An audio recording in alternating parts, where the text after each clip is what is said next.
السلام عليكم، ازيكم يا شباب؟ اخباركم ايه؟ النهارده ان شاء الله هنحل مع بعض على درس المagnetic torque acting on a rectangular coil carrying current. وخلي بالكم ده من الدروس السهله الخفيفه اللي كده كده بيجي عليه سؤال في امتحان اخر السنه. مع بعض يا شباب نفتح الملزمه في بيج 128 ونبتدي نقرا مع بعض ونسمي الله. بسم الله الرحمن الرحيم.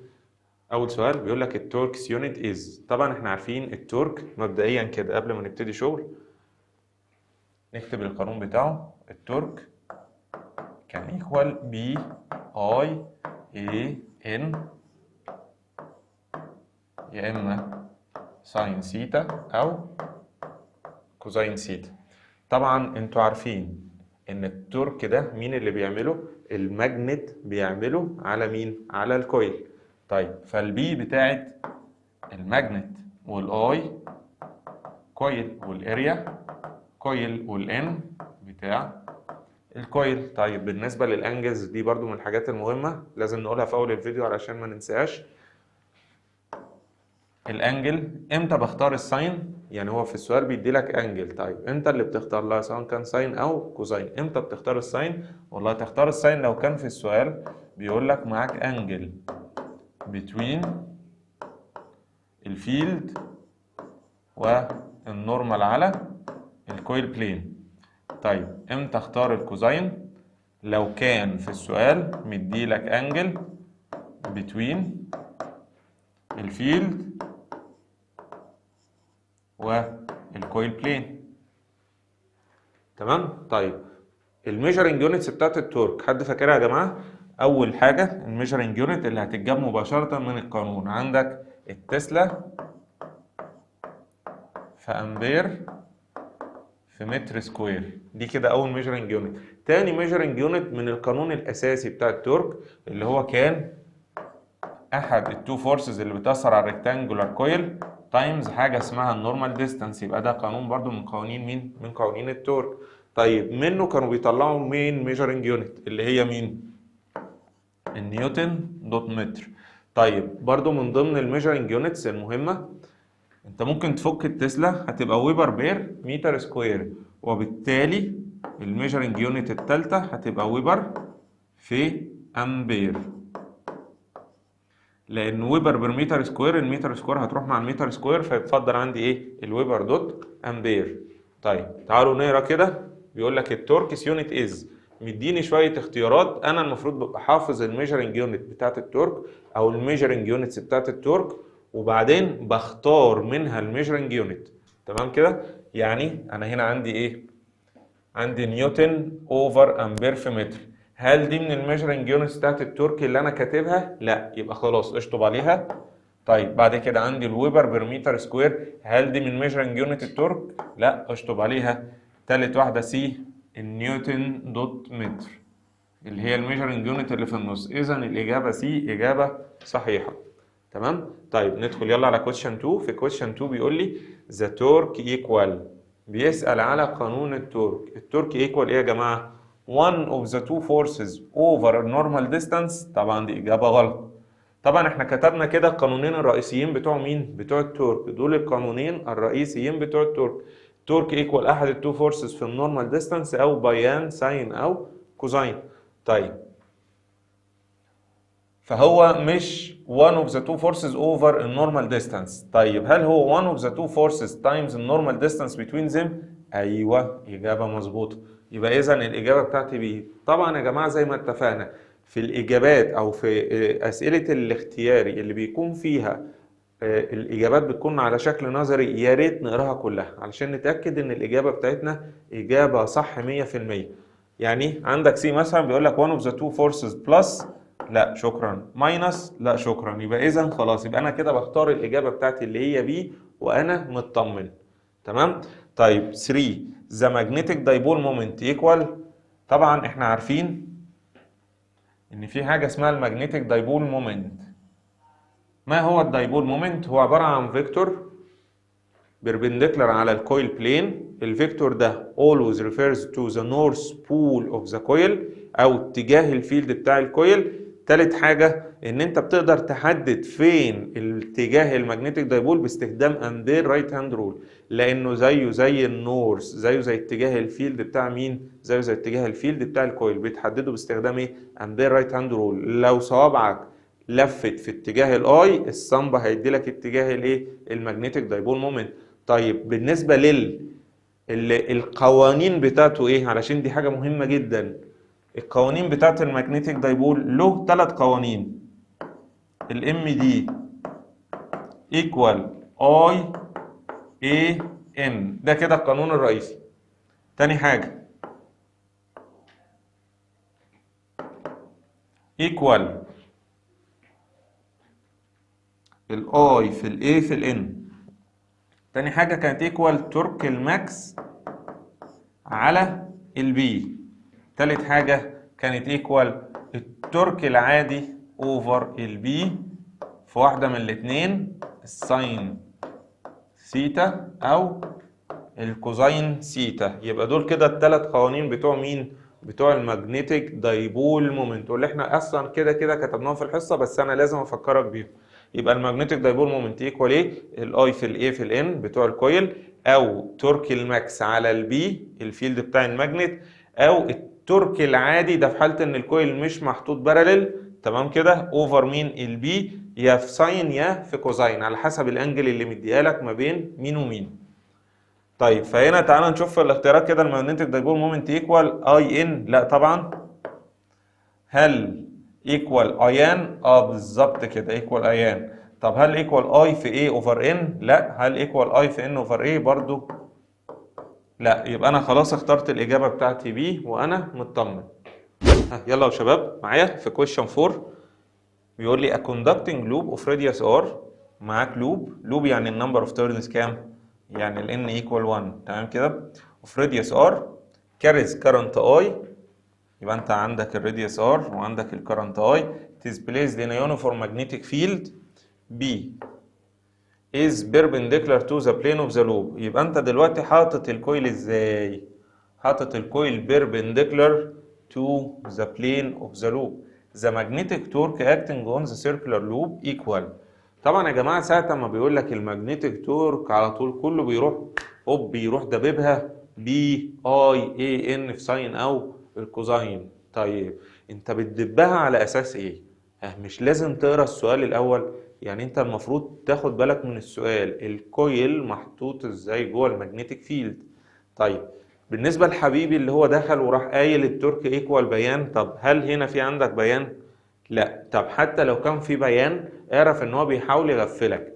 ليه؟ علشان بيقول لك هنا الكويل محطوط ازاي؟ بيربنديكولار. طيب طالما الكويل محطوط بيربنديكولار يبقى التورك عليه بكام؟ عليه التورك بزيرو. اوكي؟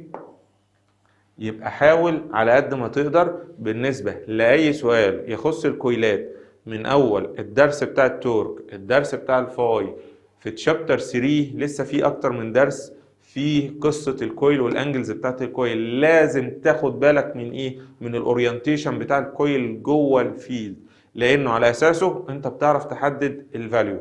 يبقى مش أول ما يقول لك تورك تروح جاي قايل له إيه؟ بيان. لا، هو المفروض يقول لك تورك، المفروض ترد عليه وتقول له ايه؟ الكويل محطوط ازاي. بمجرد ما تعرف الكويل محطوط ازاي خلاص تبتدي ترد عليه وتشوف هو عاوز ايه بالظبط. تمام؟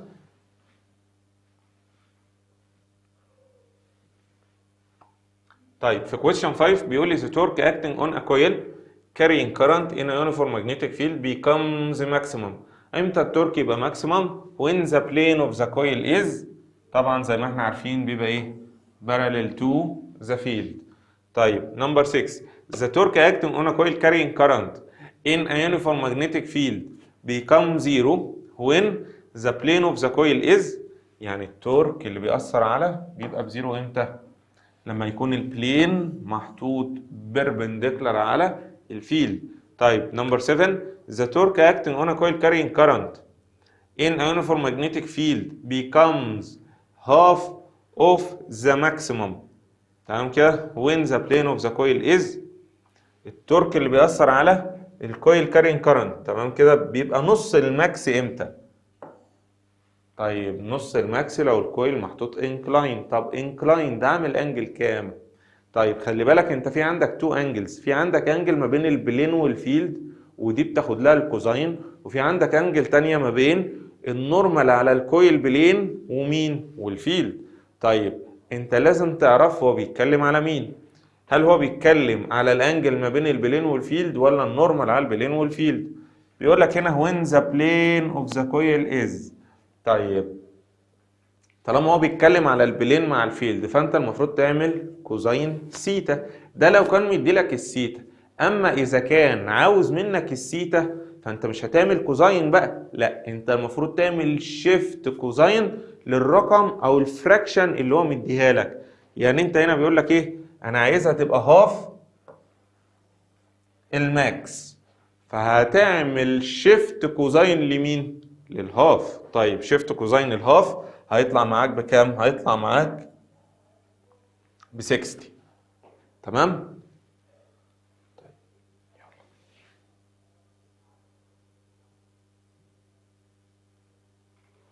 في question 8 يا شباب بيقول لي magnetic torque acting on a coil carrying current placed in a uniform magnetic field is maximum. تمام. when the angle between the coil plane and the magnetic field. طيب طالما ماكسيمم اعرف ان الساين او الكوزين بتوعك بكام؟ ب1. طيب هو دلوقتي بيتكلم على مين؟ البلين ولا النورمال على البلين؟ طيب بيتكلم على البلين. طب فالبلين انت بتشتغل ما بين البلين والفيلد من خلال الكوزين. طيب انت دلوقتي مش عاوز ايه؟ انت دلوقتي مش عاوز تحسب الريزلت، ده هو مديلك الريزلت بيقول لك از ماكسيمم، يعني الساين او الكوزين بتاعك بكام؟ ب1. فانت المفروض علشان تطلع الانجل هتعمل شيفت ساين او شيفت كوزين. طب هتعمل شيفت ساين او شيفت كوزين بناء على ايه؟ على اللي هو قايلهولك، هو بيتكلم على البلين، فالبلين بتشتغل معاه بالكوزين. هتعمل شيفت كوزين الماكسيمم فاليو بكام؟ ب1. شيفت كوزين 1 هيطلع بكام؟ هيطلع بزيرو، اللي هي الاجابه رقم سي.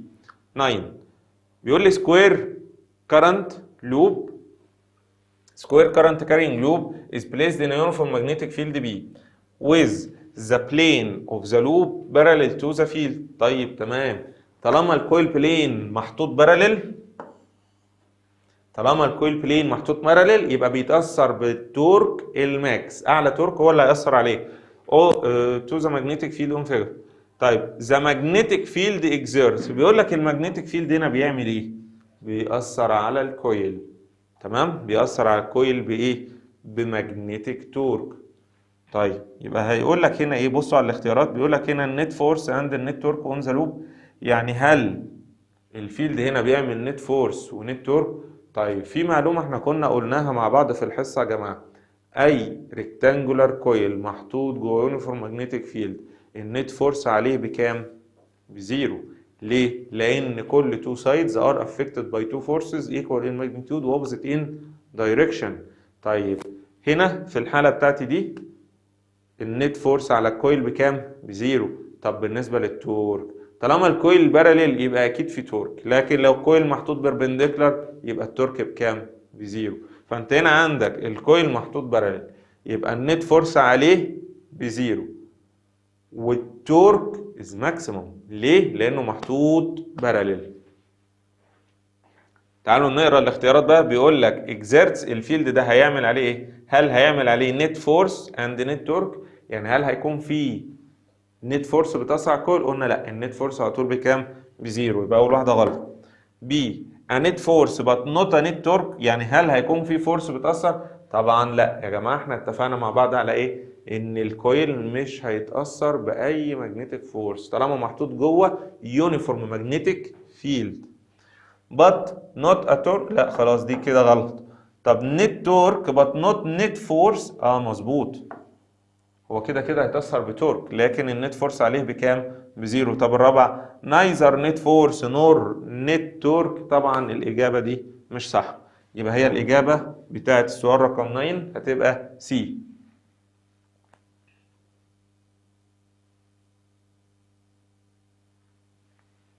طيب في question 10 بيقول لي هنا ايه؟ magnetic field exerts a torque tau on a round current carrying loop of wire. طيب what will be the torque on the loop؟ التورك اللي هيأثر على اللوب in terms of tau if its diameter is tripled. يعني جايب حاجة وبيغير فيها، يعني بيقول لك التورك، وانا هقعد العب في الحاجات الكومبوننتس بتاعت القانون في التورك، بتاعت قانون التورك. يبقى نكتب القانون، سؤال زي ده بنكتب القانون بي اي اي ان تبقى ايكوال بي اي في الباي ار سكوير في الان. انا فكيت الاريا، انا ما عملتش حاجه، فكيت الاريا خليتها باي ار سكوير، لان هو قال لك ايه around the current carrying loop يعني دائري. طيب تمام، هو بيقول لك الدايمتر از تريبلد. لو الدايمتر از تريبلد اعرف ان الراديوس هو كمان از تريبلد، فتريبلد هنحط هنا 3، بس الراديوس معمول له باور 2، يبقى ال 3 برضه هيتعمل لها كام؟ باور 2. طيب 3 باور 2 بكام؟ 3 باور 2 هتطلع ب 9. يبقى التورك هيحصل له ايه يا جماعه؟ هيتغير 9 مرات. طب التسعه دي فوق ولا تحت؟ التسعه دي فوق، يبقى كده التورك هيزيد. هيبقى كام؟ هتبقى الاجابه بتاعتي سي.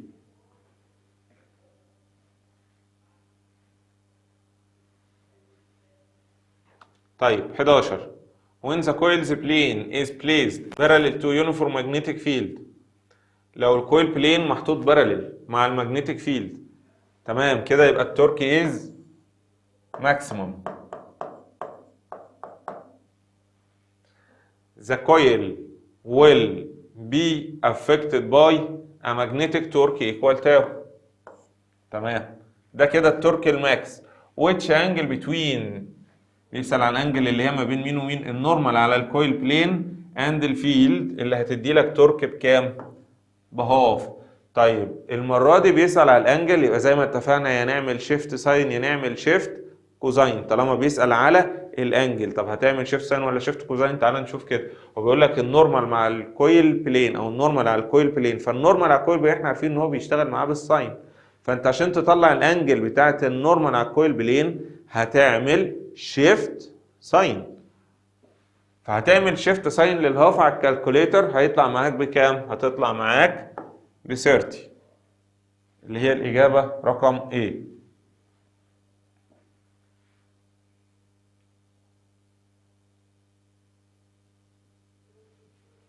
طيب في question 12، واحد من ضمن الأسئلة اللي جت قبل كده في امتحانات السنين اللي فاتت، بيقول لي the opposite figure illustrates a side view for a rectangular coil that carries a current and placed inside a magnetic field. يبقى انت عندك هنا كويل، كل دي كويلات محطوطه، بس انت شايفها من السايد فيو بتاعتها محطوطه جوه ماجنتيك فيلد، عامله انجلز مختلفه، تمام كده. and placed inside a magnetic field which of the following coil positions make it subjected to torque half T او half التورك يعني. طيب بصوا يا جماعه، انا الانجلز اللي قدامي المره دي هو ما جابش سيرتها في الكلام يعني، او هو ما وضحش قوي الانجلز ما بين مين ومين، بس هي باينه على الرسم يا جماعه. ده كده اتجاه الفيلد، الاسهم اللي قدامي دي اتجاه الفيلد، وده الكويل بلين، تمام كده. فالانجلز اللي قدامي دي ما بين الفيلد والكويل بلين. فيلد وكويل بلين بناخد ساين ولا كوزاين؟ ها برافو عليك، بناخد ايه؟ بناخد الكوزاين. طيب فانت هتعمل شيفت كوزاين للانجلز دي علشان تشوف مين، معلش انا اسف، هتعمل شيفت كوزاين للهاف علشان تشوف هيدي لك انهي انجل في الانجلز دي. فلو جيت تعمل شيفت كوزاين للهاف هيدي لك كام؟ هيدي لك 60، وتبقى الاجابه بتاعتي بي. طيب 13 a rectangular coil of wire consisting of 10 loops. يبقى انت كده معاك الان ب 10 لوبس.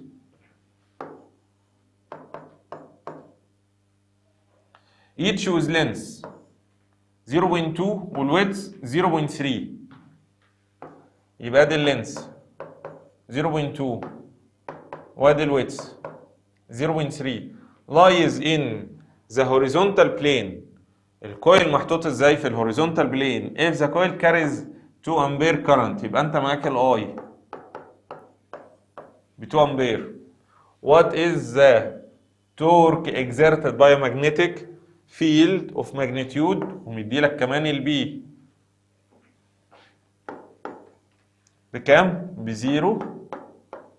0.01 تسلا directed at an angle 30 يعني هو الكويل محطوط عامل انجل كام؟ 30 مع الفيلد. لا ثانية واحدة كده، ده بيقول لك ان الفيلد عامل انجل 30 with respect to الفيرتيكال. يبقى الثيتا دي ما بين مين ومين؟ الكويل اصلا محطوط ازاي يا جماعة؟ الكويل هنا محطوط هوريزونتال، يبقى الكويل محطوط هوريزونتال والانجل اللي مديها لك مع الفيرتيكال تبقى دي انجل ما بين مين ومين؟ كده تبقى دي انجل بتوين الفيلد والنورمال على الكويل بلين. طيب الانجل ما بين الفيلد والنورمال على الكويل بلين بناخد لها ساين ولا كوزاين؟ ها برافو عليك، بناخد لها ساين. تمام؟ يبقى انت دلوقتي عاوز تحسب التورك، هتيجي هنا بكل بساطه وتقول لي ان التورك ايكوال بي اي اي ان في ساين 30. البي موجوده عندي والاي موجوده عندي والاي اللي هو اللينس والويتس موجودين والان موجوده ومعايا الثيتا. خلاص كده كله تمام. اقدر احسب بقى مين؟ اقدر احسب التورك. طيب لو هتحسب التورك هيطلع معاك على الكالكوليتر بكام؟ 6 تايمز 10 باور نيجاتيف 3 نيوتن دوت متر، اللي هي الاجابه رقم سي.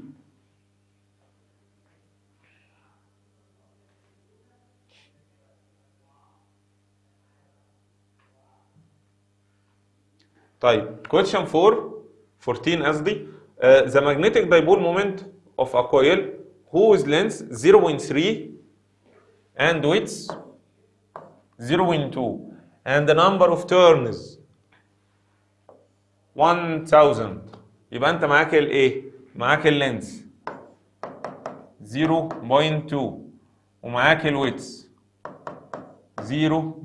معلش معاك اللينس ب 0.3 والويدث ب 0.2 and the number of turns ال n equal 1000. طيب and carries a current of 2 امبير ومعاك الاي كمان 2 امبير.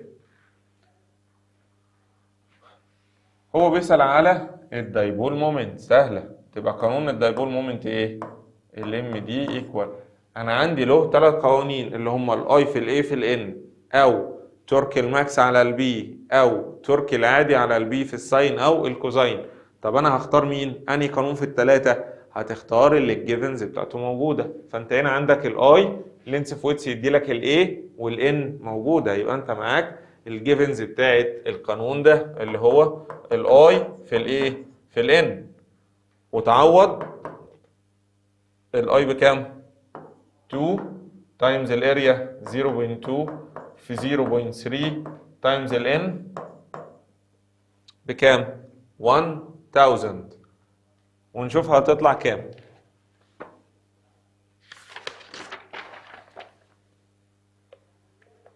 هتطلع معايا ب 120 امبير في متر سكوير. طيب 15 بالنسبه ل 15 بيقول لي ريكتانجولار كويل اوف نمبر اوف 4 تيرنز، يبقى انت معاك الان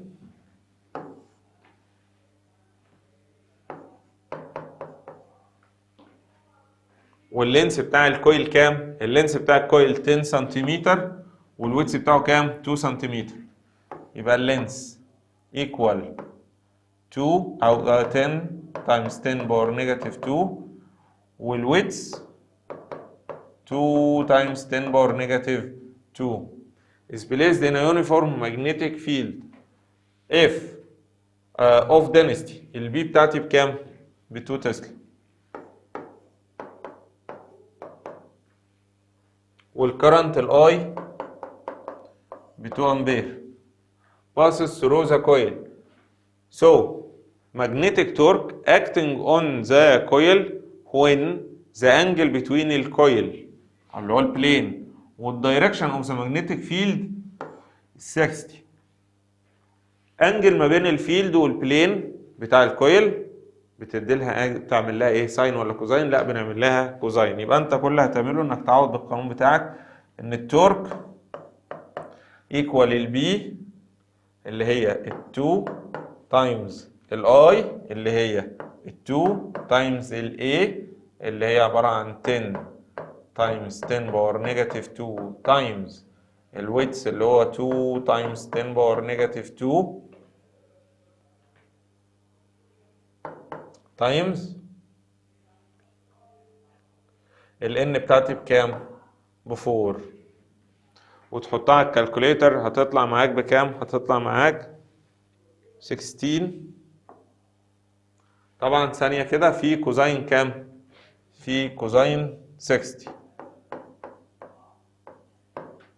معلش ثانية واحدة هنحسبها مع بعض.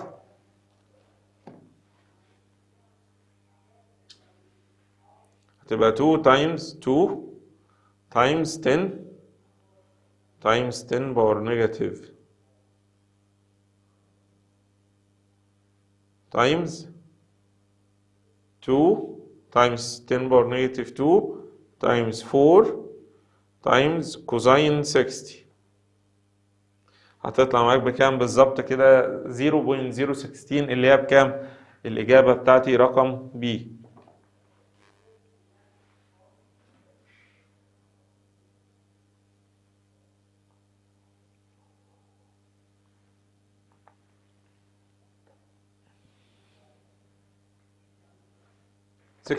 في question 16 يا شباب بيقول لي هنا ايه؟ a coil of cross sectional area، ادي الاريا 0.001 carrying an electric current equals 10 امبير ومعاك الاي. يبقى انت هنا معاك الاريا 0.001 ومعاك الاي ب 10 and is placed in a magnetic field of density. خلي بالك هو بيقول لك الفيلد ولسه المفروض يقول لك الانجل. معاك البي بكام؟ ب 2 inclined by an angle 60 to the field.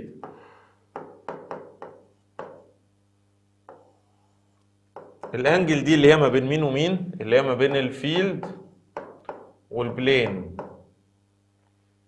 فدي بناخد لها كوزاين.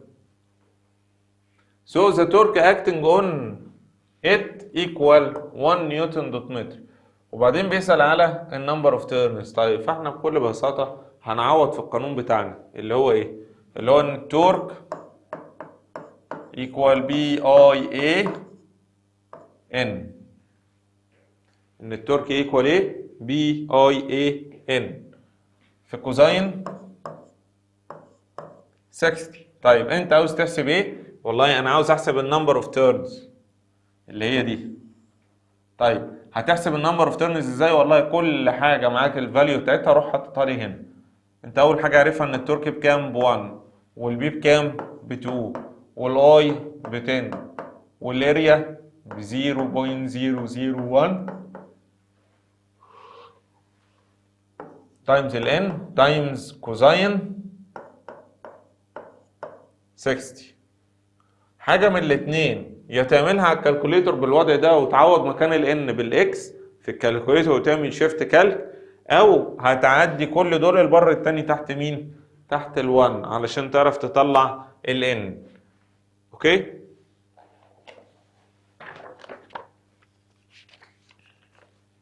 فالاجابه بتاعتك هتطلع بكام؟ هتطلع ب 100 اللي هي الاجابه رقم سي. معايا يا شباب في نمبر 17 بيقول لك ذا ماكسيمم تورك از. طبعا ماكسيمم تورك ده تبع مين؟ تبع السؤال اللي فوق. السؤال اللي فوق كان هو بيقول لك ان الكويل محطوط انكلايند بانجل كام؟ بانجل 60. عامل انجل 60 مع الفيلد، وبعدين هو كان مديلك ان التورك وهو انكلايند كان بكام؟ كان ب1، وعاوز يحسب الماكسيموم تورك. فانت قدامك ليها 10000 طريقه. يعني انا هختار الطريقه دي ليه؟ لان هي ما بتجيش في بال كتير من الطلبه، فانا بوجه دماغك ليها اللي هو التورك ايكوال تورك الماكس في، احنا طبعا اخترنا مين؟ اخترنا الكوزاين في كوزاين الثيتا، وتبتدي تستعين بالفاليوز بتاعت الجزء اللي فوق من السؤال. يعني انت كان عندك قيمه التورك بكام هنا؟ قيمه التورك هنا كانت ب1، ايكوال تورك الماكس في كوزين كام؟ في كوزين 60.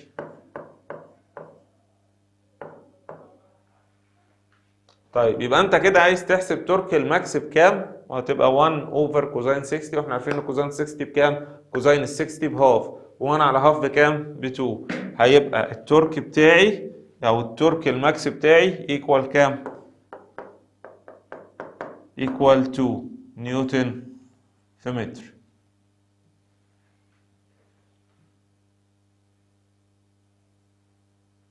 برضو طبعا نفس السؤال بيسأل على المagnetic دايبول مومنت. فالدايبول مومنت القانون بتاعه الام دي ايكوال الاي في الايه في الام.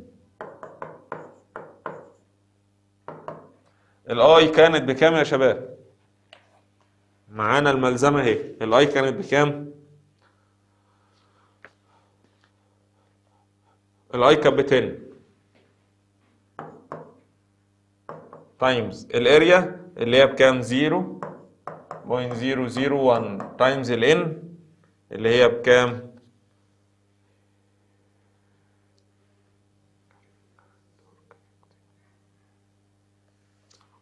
اللي احنا لسه مطلعينها فوق بكام؟ ب 100. هتحطهم على الكالكوليتور فهتطلع معاك الاجابه بكام؟ هتطلع معاك الاجابه ب 1 امبير في متر سكوير. طيب في question 19 بيقول لي ايه؟ a circular coil of 30 turns and cross sectional area of 10 سنتيمتر سكوير. يبقى انت كده معاك الاريا 10 times 10 باور نيجاتيف 4 is placed in a magnetic field of density 0.3 تسلا. يبقى البي بكام؟ 0.3. طيب a current of 2 امبير معاك الاي is passed in the coil knowing that the direction of magnetic dipole moment. طبعا احنا عارفين ان المagnetic dipole moment ده بيكون عبارة عن فيكتور بيربنديكولار على الكويل بلين. يعني انت ممكن بدل ما تقول لي انجل ما بين النورمال على الكويل بلين والفيلد، ممكن تقولها انجل بتوين ايه وايه؟ الدايبول مومنت والمagnetic فيلد. في الحالة دي الانجل دي بتاخد لها ايه؟ ساين ولا كوزاين؟ لا بتاخد لها ساين. تمام كده؟ فانت معاك الانجل سيتا اللي بيتاخد لها ساين اللي هي ما بين الدايبول والفيلد. تمام كده؟ So the magnitude of the magnetic torque equals. عايز تحسب التورك. التورك في الحالة دي equal البي اي اي ان في ساين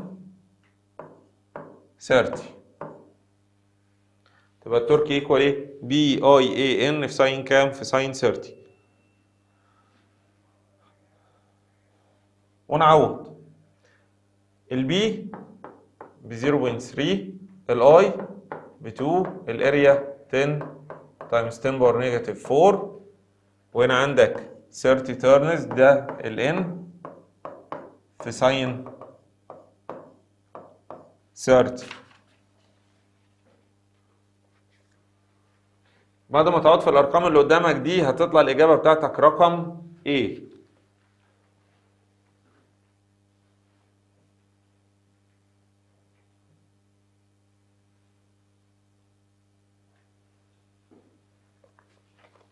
طيب 20 two circular coils carrying current having the same number of turns. عندك كويلين carrying current عندهم نفس الان، عندهم نفس النمبر اوف تيرنز. the two coils of radius الاولاني ال R1 ب 3 والتاني الراديوس بتاعه بكام؟ 6 and they have equal magnetic dipole moments. يعني الاثنين عندهم نفس الدايبول مومنت. the ratio between the current through each coil is. طيب ثانية واحدة، هو بيقول لك دايبول مومنت وانت هتعرف تجيب ريليشن ما بين الاي والراديوس لا، مفيش ريليشن عندك بين الاي والراديوس، انت لازم تقول لي القانون ايه او بتحسب ايه تاني. تمام كده؟ فبيقول لك الدايبول مومنت، يبقى انت هتستعين بقانون الدايبول مومنت اللي هو ايه؟ اللي هو الام دي ايكوال الدايبول مومنت يعني اي اي ان. طب انت عايز ريشيو، هتعمل كده، يبقى ام دي 1 على ام دي 2 ايكوال الاي 1 اوفر الاي 2 تايمز الاي 1 اوفر الاي 2 تايمز الان 1 اوفر الان 2. هما نفس النمبر اوف تيرنز، هما نفس المagnetic دايبول. خلي بالك انت بدل الاريا شغال انت بالراديوس، تبقى R1 باور 2 وتحت دي R2 باور 2. انت عايز تجيب الريشيو بتوين الكرنتس. طب هو ما حددش يا مستر انهي الكرنتس، اكيد تبقى الاولاني على الثاني اللي هو I1 على مين؟ على الاي 2. كده مين باقي عندك؟ هنا بقت 1 equal I1 over I2 times ال R1 باور 2 على ال R2 باور 2.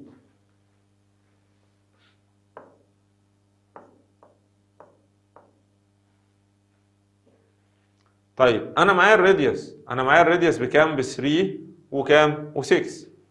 اوكي، هتبقى 1 equal ال I1 على ال I2 times ال R1 باور 2 اللي هي ال 3 باور 2 على كام؟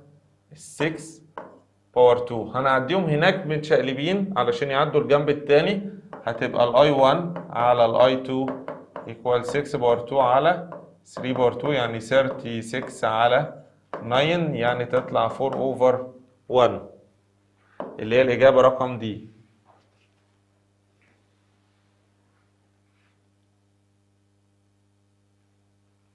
طيب في question 21 بيقول لي هنا ايه؟ A current carrying coil is placed inside a magnetic field.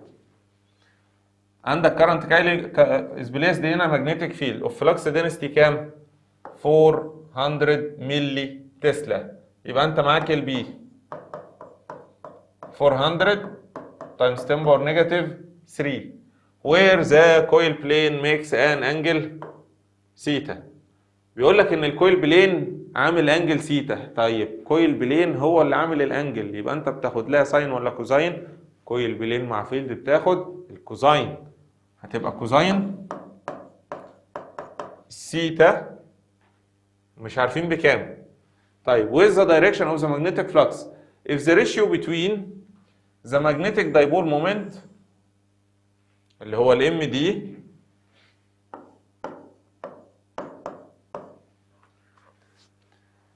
over الفاليو اوف ماجنتيك تورك، طبعا ده تورك عادي مش تورك الماكس، ايكوال كام؟ ايكوال 5. then the value of angle ثيتا equal، عاوز يحسب قيمة الانجل ثيتا. خلي بالك من السؤال الخبيث اللعيم ده، لان ده السؤال اللي جالهم السنة اللي فاتت في امتحان اخر السنة.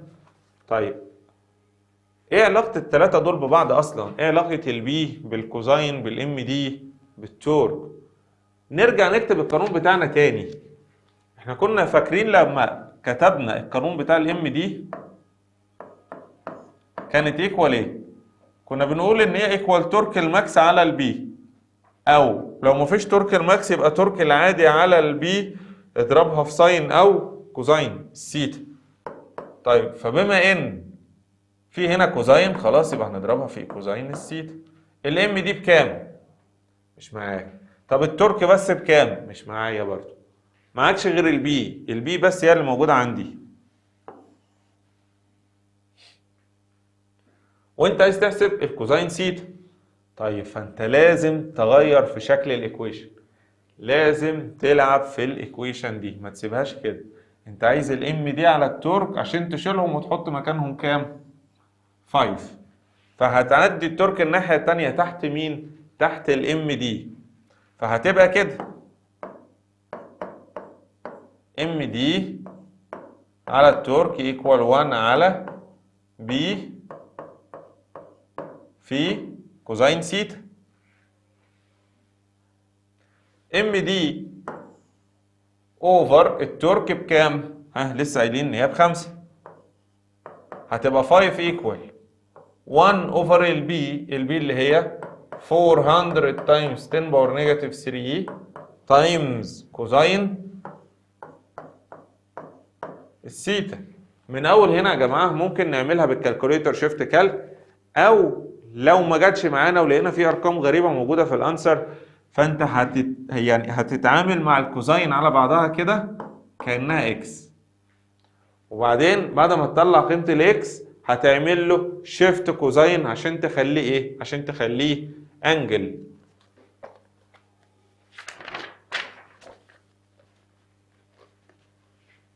اوكي طيب، يبقى كده كوزاين الثيتا ايكوال، هنطلعها هي فوق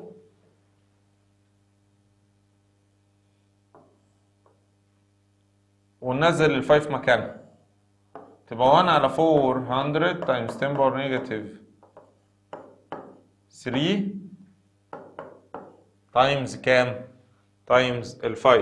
هتطلع معايا بكام يا جماعة؟ هتطلع معايا ب 60. الانجل دي هتطلع بكام؟ ب 60. طيب بعد كده question 22.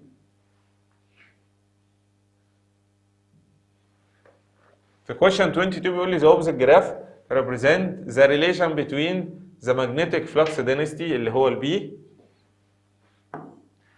of a variable magnetic field and torque tau. A rectangular coil carrying current I. Its number of turns in with cross sectional area A. يبقى انت بيتكلم دلوقتي على الكويل نفسه. النمبر اوف تيرنز بتاعته N، carrying current I، والكروس sectional area بتاعته A. is placed parallel to magnetic field. So the magnetic dipole moment of the coil equal. طيب واحدة واحدة بس عشان ما نتوهش. هل هو مدي أي values فوق في راس السؤال؟ لا. طيب المفروض بقى إيه؟ أبتدي أبص على الجراف وأشوف هو جايب جراف ما بين مين ومين؟ ما بين التورك وما بين البي. طب إيه القانون اللي يربط التورك بالبي؟ الموضوع سهل جدا يا جماعة في منتهى السهولة والله. إيه اللي يربط التورك بالبي؟ إيه القانون ده؟ تورك إيكوال بي اي اي ان. الكويل محطوط ازاي؟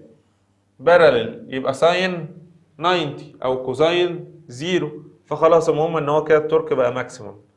تمام. طيب بعد كده هتاخد فاليو من التورك وتشوف مين اللي قبالها من الفيلد. يبقى انت معاك التورك 120 equal 0.6 تايمز الاي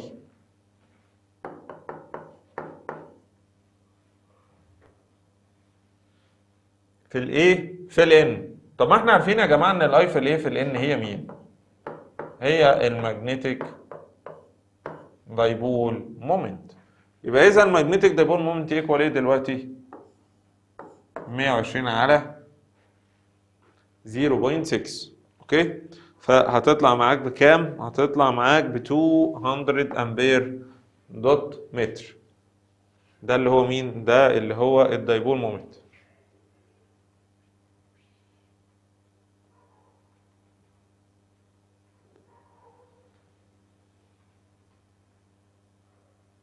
طيب ندخل يلا على question 23. في 23 بيقول لك ريكتانجولار لوب، وراح مديلك الدايمنشن، راح مديلك الان، وراح مديلك الاي، is placed هنا magnetic field، وراح مديلك البي such that the plane of the coil محطوط ازاي؟ parallel to the field. So the ratio between the maximum torque acting on the loop to the magnetic flux density.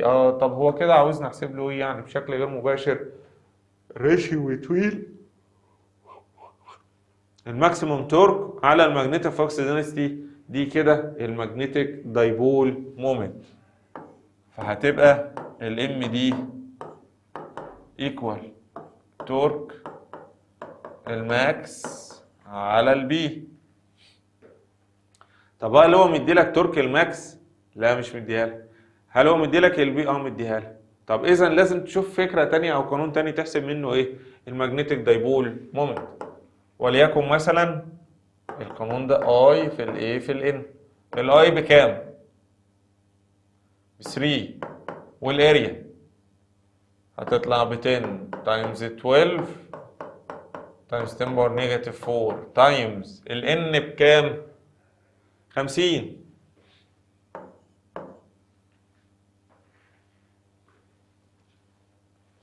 ونعوض في الكالكوليتر هتطلع معانا 1.8 بالظبط.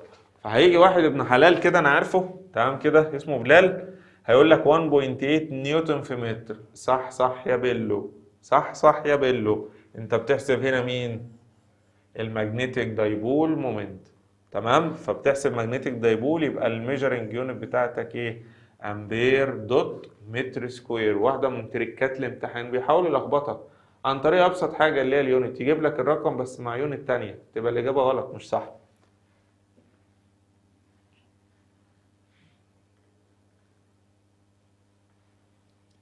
اخر سؤال عندي في الليسون بتاعنا النهارده question 24. في question 24 بيقول لي هنا ايه؟ a coil of 500 turns. يبقى معاك ال N 500 carries electric current of intensity I. طيب and its plane is parallel to the field، يعني التورك كده is max. طيب ومحطوط جوه فيلد البي 0.1. The opposite figure أو the opposite graph records the torque acting on a coil carrying current of intensity I and passing through it using these data and مش عارف ايه cross sectional area equal. بيسأل على مين يا جماعة؟ من الآخر الكروس sectional area، يعني عاوز يجيب الايه؟ طيب هو ايه القانون اللي يربط التورك بالاي؟ التورك بالاي الريليشن بينهم بتيجي من القانون ده بي اي اي ان. طالما الكويل باراليل تو ذا فيلد، هو قالها فين؟ ايوه بالظبط كده. طالما الكويل محطوط باراليل تو ذا فيلد يبقى التورك از ماكس، يبقى ولا يلزمني ساين ولا يلزمني الكوزاين. اوكي، فانا المفروض دلوقتي ان انا هاخد فاليو من فاليوز التورك واشوف مين الكورسبوندنج بتاعها ونعوض بيهم فين؟ في القانون الاصلي. فانت عندك لو التورك ب 50 هتبقى ايكوال البي اللي هي 0.1 تايمز الاي اللي هي 25 تايمز الاي اللي احنا عاوزين نحسبها تايمز الان اللي هي بكام؟ 500. بس كل اللي مطلوب منك حاجة واحدة بس، هتحسب مين؟ هتحسب الاريا. يا اما تعملها بالشيفت كالك او هتعمل ازاي؟ او هتعمل انت الكروس مالتيبليكيشن، هتعدي كل دول تحت مين؟ تحت ال 50. هتطلع معاك الاجابه بكام؟ ب 0.04. دلوقتي يا شباب هنفتح مع بعض الملزمه اون بيج 137. هنحل مع بعض هم بالظبط 11 سؤال على اسئله درس الموفينج كويل جالفانومتر. معايا يا شباب يلا. في question 1 بيقول لي هنا ايه؟ moving coil galvanometer is used to measure. طبعا احنا عارفين ان هو بيستخدم to measure ال very weak direct current. طيب very weak direct current هو ايه الدي سي وايه الاي سي ده؟ طبعا الدي سي ده الدايركت كارنت اللي هو coming from the battery، اما الاي سي ده الالترنيتنج كارنت اللي احنا لسه هناخده في نهايه شابتر 3 واللي معمول له شابتر كامل اللي هو تشابتر 4. تشابتر 4 بيتكلم اصلا عن مين؟ عن الالترنيتنج كارنت. اوكي طيب في question 2 بيقول لي the magnetic flux lines in the moving coil galvanometer are radial due to the presence of soft iron core. طبعا احنا عارفين راديال يعني ايه يا جماعه؟ طبعا احنا عارفين ان راديال بتبقى بالشكل ده.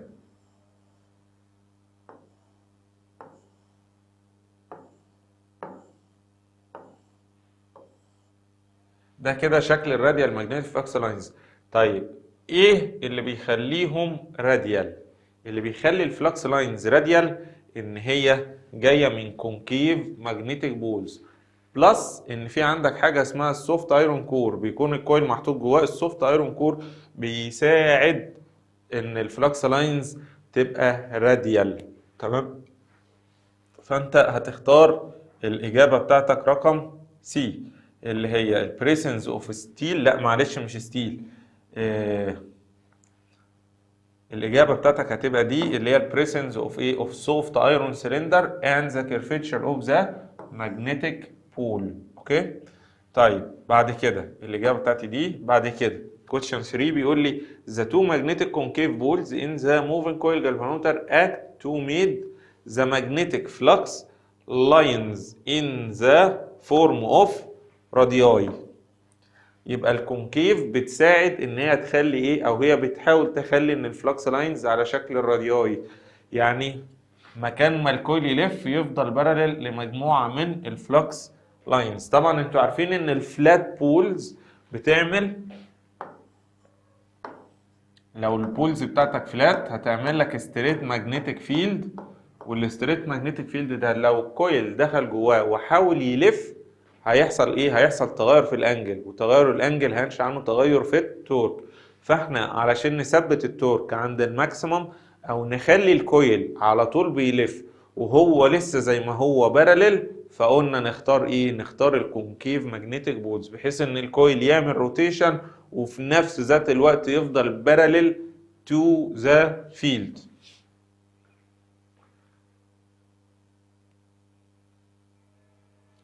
طيب نمبر 4 to control the motion of coil in galvanometer بتستخدم ايه؟ طبعا بتستخدم البيرز اوف سبايرال سبرينجز. نمبر 5 the torque acting on a coil of moving coil galvanometer. التورك اللي انت بتستخدمه او التورك اللي بيأثر على كويل بتاع الموفينج كويل جالفانومتر ماله؟ هل decreases as the pointer starts to rotate؟ طبعا معلش السؤال ده فيه نقطة المفروض تكمل معلش، لان انتوا عارفين ان الكويل بتاع الجالفانومتر بيتأثر بكام تورك؟ باتنين تورك، واحد ماجنتيك والتاني ميكانيكال. فهو هنا في السؤال كان قصده الماجنتيك تورك، فمعلش احنا هنكملها من عندنا. الماجنتيك torque acting on a coil carrying acting on a moving coil galvanometer. المagnetic torque بقى بيحصل له ايه اول ما يخش له الكرنت؟ هل بيقل بمجرد ما البوينتر يستارت روتيشن؟ طبعا يا جماعه احنا كنا اتفقنا ان انت دلوقتي اول ما بتدخل كرنت للكويل بتاع الجالفانومتر هيتاثر بمagnetic torque، فالمagnetic torque هيخلي الكويل يلف في اتجاه ما. طيب بيبقى في عندك تو سبايرال سبرينجز هيعملوا ايه؟ هيعملوا ميكانيكال تورك عكس اتجاه المagnetic تورك اللي هو بيلف في الكويل. يبقى المagnetic كويل، يبقى الكويل مثلا عاوز يلف اتجاه ما تحت تأثير المagnetic تورك، هيبص يلاقي الميكانيكال تورك بيزقه في عكس الدايركشن. بس الميكانيكال تورك بتاع السبايرال سبرينجز فيه صفة مميزة جدا اللي هي ايه؟ ان هو في البداية خالص بيكون ضعيف، وكل ما الكويل يلف الميكانيكال تورك بيقوى. كل ما الكويل يلف كل ما الميكانيكال تورك بيقوى لحد ما يبقوا الاتنين مع بعض ايه؟ ايكوال، لحد ما يبقى المagnetic تورك ايكوال الميكانيكال تورك. بمجرد ما يبقوا الاتنين ايكوال الكويل ستوب والبوينتر بيثبت عند الفاليو اللي انت عاوز تقيسها. يبقى خلي بالك ان المagnetic تورك قيمته على طول ثابته، لكن مين اللي قيمته بتتغير؟ الميكانيكال تورك. الميكانيكال تورك هو اللي قيمته بتتغير لحد ما تبقى ايكوال مين؟ المagnetic تورك. فيحصل عندي البالانس، فالكويل يقف في مكانه وتقدر تقيس الاي. طيب يبقى كده الاجابه الاولانيه دي غلط، الاجابه الثانيه دي غلط، هي الاجابه رقم سي. يبقى المagnetic تورك بيريمين ايه؟ بيريمين كونستانت. طيب نمبر 6 the magnetic torque acting on a coil of galvanometer لما الكرنت بيعدي جواه equal بيان ساين 90 ولا ساين 45 ولا ساين 0؟ طبعا انت عارف انت امتى بتختار الساين؟ انت بتختار الساين بناء على الانجل between الفيلد والنورمال على الكويل بلين. طيب لو كان الكويل باراليل للفيلد فالنورمال على الكويل بلين بيكون عامل انجل كام؟ بيكون عامل انجل 90. ساين 90 بكام؟ ب1، يعني التورك في الحاله دي از ماكسيمم. وده اللي بيوفره او ده اللي بيتوفره لي الكونكيف ماجنتيك بولز. بتعمل ماجنتيك فلكس راديال بحيث ان الكويل يفضل باراليل جوه الفيلد. باراليل يبقى الكويل اصلا عامل انجل كام مع الفيلد؟ عامل انجل 0، في حين النورمال على الكويل بلين هيبقى عامل انجل كام؟ النورمال على الكويل بلين هيبقى عامل انجل 90، وبالتالي التورك هيفضل ايه؟ ماكس. يبقى انت كده بتحافظ على التورك از ماكس. تبقى الاجابه بتاعتي ايه؟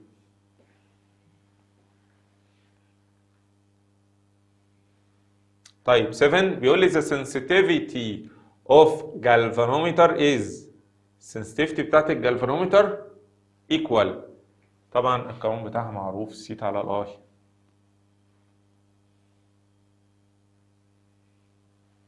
8 if the permanent magnet in the galvanometer had a flat poles، لو البيرمننت ماجنت عنده فلات بولز، طبعا انتوا عارفين الفلات بولز هتعمل ايه؟ هتعمل يونيفورم ماجنتيك فيلد، او الفيلد بتاعها هيبقى ستريت in the region which the coil rotate would be، هتخلي ايه؟ هتخلي قيمة التورك بتاعتك ايه؟ of different tendencies according to the angle of coil position. الإجابة بتاعتك هتبقى ايه؟ يعني كل ما الكويل يلف كل ما هيعمل انجل مختلفة، كل ما يعمل لك قيمة تورك مختلفة، وده احنا مش عاوزينه. طيب 9 if the sensitivity of galvanometer is 500 مايكرو امبير per division. sensitivity بتاعت الجالفانومتر بكام؟ 500 مايكرو امبير per division and its scale is divided into 10 divisions. يبقى انت معاك كده ال N اللي هي عدد الشرط ب 10، وبعدين sensitivity of galvanometer 500 مايكرو امبير per division ده current ال 1 division، يبقى ده ال I بتاعت ال 1 division بكام؟ 500 times 10 power negative 6 and its scale is divided 10 division. So the maximum reading بيسأل على الاي جي. طبعا احنا عارفين ان الاي جي equal n times الاي division. الاي جي equal ايه؟ ال n times الاي division.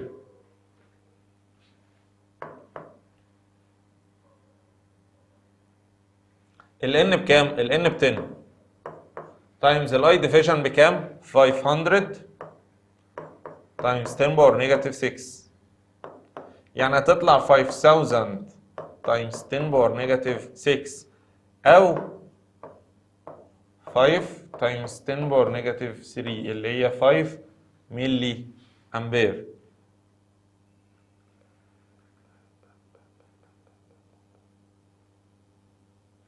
اللي هي سي. عشان تاني يا شباب بيقول لي هنا ايه؟ the scale of sensitive galvanometer consists of 20 divisions. يبقى معاك ال n بكام؟ ال n ب 20 عدد الديفيجنز. its pointer deflects to half scale، يعني نص الاي جي عند current كام؟ عند current 0.1. يبقى الكرنت ده اللي هو مين؟ اللي هو نص الاي جي، هاف السكيل. انتوا عارفين ان الفول سكيل هو الاي جي. طب يعني كده الاي جي بكام؟ يعني كده الاي جي ب 0.2 ملي امبير. اوكي. بيسأل على السنسيتيفيتي ايكوال. طبعا احنا عارفين ان السنسيتيفيتي حاجه من الاثنين، يا اما السيتا ماكس على الاي جي، او السنسيتيفيتي يقصد بيها الكرنت ال1 ديفيجن. طيب انت كده معاك الاي جي ومعاك الان، تقدر تحسب مين؟ كرنت ال1 ديفيجن. ايه القانون؟ القانون بتاعك الاي جي ايكوال ان تايمز الاي بتاعت الديفيجن. طيب الاي جي بكام؟ الاي جي عندك ب 0.2 تايمز 10 باور نيجاتيف 3 ايكوال الان 20 تايمز الاي ديفيجن.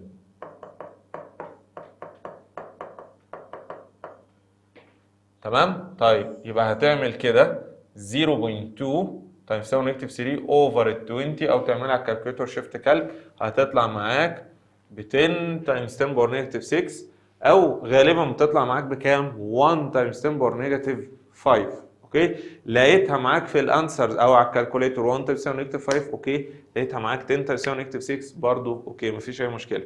11 بيقول لك تو galvanometers A and B require 3 مللي و5 مللي respectively to produce the same deflection.